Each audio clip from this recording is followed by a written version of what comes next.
Today, I'm going to talk about the importance and my commitment to epic love, to deepening intimacy, and to healing the wounds between the masculine and the feminine in us individually and also in relationship.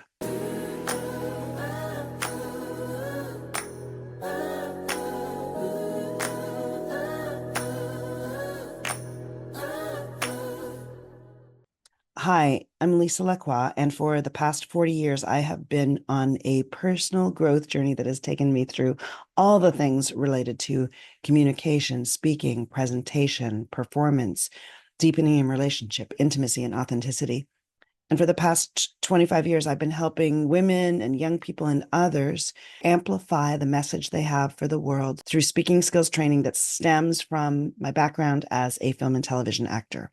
This video today is about a additional direction that I've been going that is in so many ways perfect and unexpected, but like so many other things in life, you couldn't have anticipated it going forward, but when you look back, it all makes sense. I'm wondering if there's anything like that for you. And if you are on this journey of life and you don't always know exactly where you're going, that if you follow the natural impulses, if you follow your desire, if you follow and trust your instincts, often you're going to look back and see that it all makes such perfect sense in a way that you may not even have been able to plan. So a little bit about epic love, what I think it is and why it matters to me. I see epic love as being something that my heart has always pursued since I was a very young child, even though I didn't always have names for it. The four elements I see as being central to the concept of epic love, which is different from the type of love where you build a life together in a way that is pragmatic, but rather has a deeper element to it that includes both emotional and maybe even a spiritual element.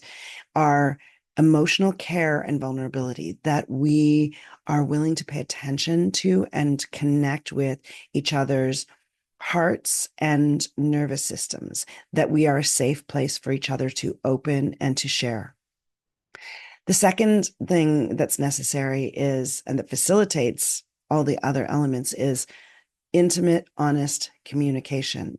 And so this is where my past as a communication and speaking skills coach comes in and informs the work that I do in relationship coaching and intimacy coaching.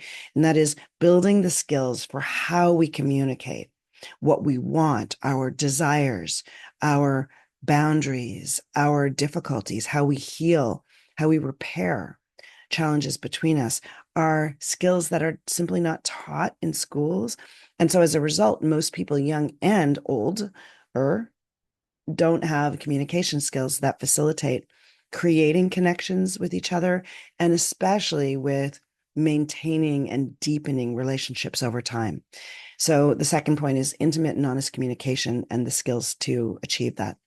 The third thing is sexual chemistry and compatibility. That means there's a spark there. That means that you have the ability to connect physically in ways that go beyond the physical, that are intimate. It's like another version of vulnerability, sharing your heart, honest communication through embodiment and through the connection between two people. And then the fourth part is more of the pragmatic piece, the piece that holds it all together for the long term, which is having a shared vision for the future and a plan and intention to go on that path as partnership.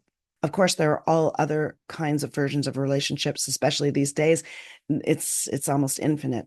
But what I'm talking to is this concept of a sacred union.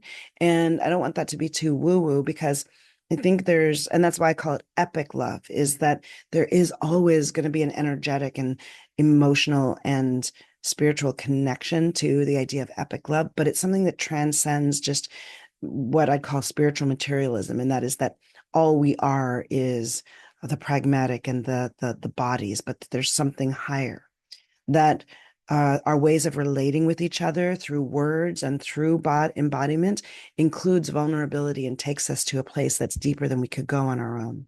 I envision connection in relationship that is deep, that is expansive, that has an incredible range, that is always changing and growing, that is a place for our personal evolution, and that includes emotional care, intimate communication, sexual chemistry, and a shared future vision and plan. And one of the most important things that has been a recent addition to my understanding of this, which in the past has primarily been focused on personal growth and then the communication skills necessary to interact with each other in that way. The most recent addition is a deep dive I've done in the past 3 years into feminine and masculine embodiment and polarity. Whoa, what is that? If you're not someone who is triggered by the concept of polarity, and many people in our world are, I think because they perceive it as being a throwback or hearkening back to times before there was more gender equality. That might be why, but I'm going to talk a little bit more about that right now. First of all, I want to talk about what is polarity? I see polarity as being the energetic tension or dynamic between complementary forces on opposite sides of a scale.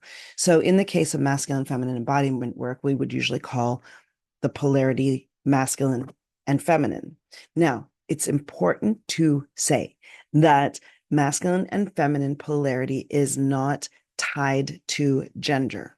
And I think that's the thing that trips so many people up, is that we have such a strong association to masculine and feminine as deeply and integrally connected to man and woman, or male and female. And I think that confusion is the reason why some polarity teachers use other words. Like, for example, there are some teachers that use the idea of alpha and omega, so as to soften that association between man and woman, male and female. And I think that's useful.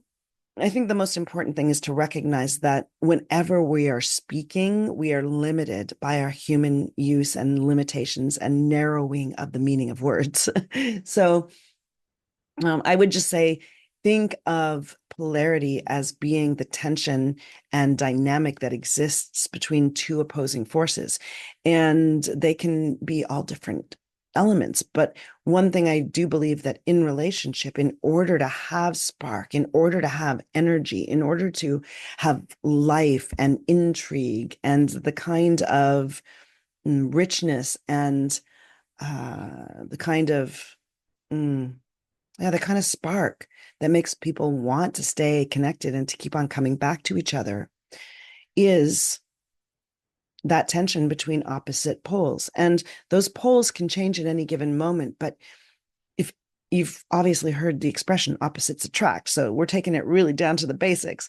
But if you imagine that kind of life and energy and spark that we're talking about always requires an opposite, those opposites can be on any scale of polarity, and it can be on various scales at the same time, but there always needs to be the tension between opposite forces in order to have that juice and that life. I think the reason why I'm personally most interested in the polarity of masculine and feminine, or alpha and omega, is because I see it as being a place where so many times we have lost that polarity in relationships. And if we are doing our best to have a relationship between two people who are in the same pole all the time, you might have friendliness and you might even have care, but you're not going to have that spark that, to me, is one of the essential parts of a deeper, more epic type of love. And so the core idea is that polarity creates attraction and deepens intimacy in a way that you want to keep on coming back to it. And that without polarity, relationships can be maybe stable, but they're going to lack the kind of passion that I want for you and for me. So why is it misunderstood? I mentioned that there's this concept of it being so deeply connected to gender roles. And of course, because there's a lot to dislike about very binary gender roles in the past, I can see the reason why people would hear the word polarity, associate it to gender, and then reject it outright, or even more so, get highly triggered by it. But I think that's a misinterpretation of the power and possibility that exists in polarity. And so I've been thinking more about how to make it without losing the energy of playing in the space between two opposing forces. I also want to expand on how we think about that. So I have been developing this practice for women. A lot of the feminine embodiment practices that I lead tend to be focused on pleasure because I believe that pleasure is a realm of feminine natural being, of the feminine incarnate, like the nature of the feminine in all of us, men and women. Again, let's take it away from gender. Uh, but pleasure is a place where we have often lost connection with it and outsourced the idea of pleasure to being in a partnership or sexual relationship with another person. Whereas the truth is that pleasure is the experience of our bodies when we drop deeply into them, when we breathe through them, when we relax, when we take time for self-care, when we slow down. Pleasure is the natural state of our embodiment as beings, and especially as feminine beings. While I've been working a lot on concepts and embodiment practices for women in the realm of reconnecting to pleasure, and I've worked for about a year on how do we embrace and feel and connect with and remember some aspects of pleasure that I would call very subtle, because we live in such an overstimulated culture where many people have begun to associate pleasure with very extreme experiences, very like an almost like an overstimulation, whereas there's a deep amount of pleasure and self-connection and enjoyment and embodiment that comes from the subtle realms that too often we've forgotten about through the time of our speedy existence and through aspects of sexuality and embodiment that tend to be performative, tend to be all about what it looks like instead of how it feels in the subtle realm. And so I've done a lot of work for the last year on what does it mean to reclaim the pleasure of subtle eroticism, including practices like the subtle erotic. And I'm going to make some of my practices available so you can keep your eye open for it. Probably be freebies in the next little bit that I'll have where you can just make a request and I'll send it to you. So you can do that kind of practice. So most recently, I've been evolving a practice that I call the sovereign eros. And that comes from the idea that so many times we were outsourcing our eroticism, our pleasure, and our embodiment to situations that are partnered to sexual situations, instead of knowing that experience our erotic nature as sovereign beings without need or grabbiness is the most beautiful starting point and place for partnered connection. And so a lot of times when I lead feminine pleasure practices, at the end of it, women will say, oh my God, this feels so good, but I don't have a partner. What if being in the pleasure of a body was enough? What if it was the pleasure in and of itself? What if the desire and the yearning and the heartbreak and the gifting and the beauty and the sovereignty itself, combined with the erotic nature that is our true embodiment experience, embodied experience, what if that was enough? And what if the feeling of all of those things together and being present to it through our breath and through our movement was all that we needed? And also the perfect place from which to connect with another without neediness and grabbiness, without need, which is why I see embodiment, both feminine embodiment and masculine embodiment, and playing between the two and having the range to access both as being the starting point for polarity, which again, in turn, is really central for epic love. So I've already named two of the things that I think are important practical skills or commitments for deepening love in relationship. The first one is connecting with embodiment for yourself, of yourself, with yourself for its own sake and for your sovereign experience of who you are in this body. And that is the foundation for cultivating polarity in relationships, for us to be able to dance between the poles. Because when I connect more with my feminine uh, embodiment and all the ranges that that can be, and I'll do another video on 4 quadrants of feminine embodiment. But the more we can connect with that, the more it polarizes in relationship with another. Now, a lot of this is really, really hard to explain. And I'm going to be talking a little bit more about Embodiment Lab, which is an offering I've created with my fellow teacher and friend, Speed Weed, to help people experience some of the polarity and embodiment work that I'm talking about today, because it's really hard to talk about in a YouTube video.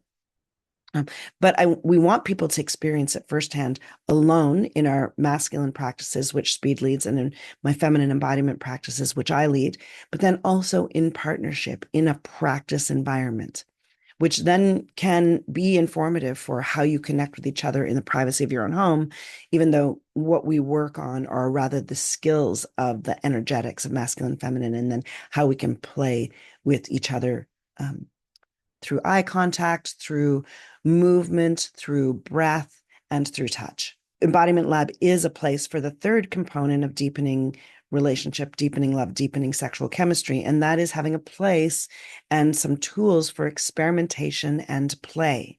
That when you treat polarity, intimacy, and embodiment as skills that can be developed, then you can have a epic love and a deep relationship with so much juice and excitement that can last over time, because you'll always be changing and growing. There is a type of connection that goes beyond what we're currently seeing as being available for us in the dating world and with the breakdown of relationships.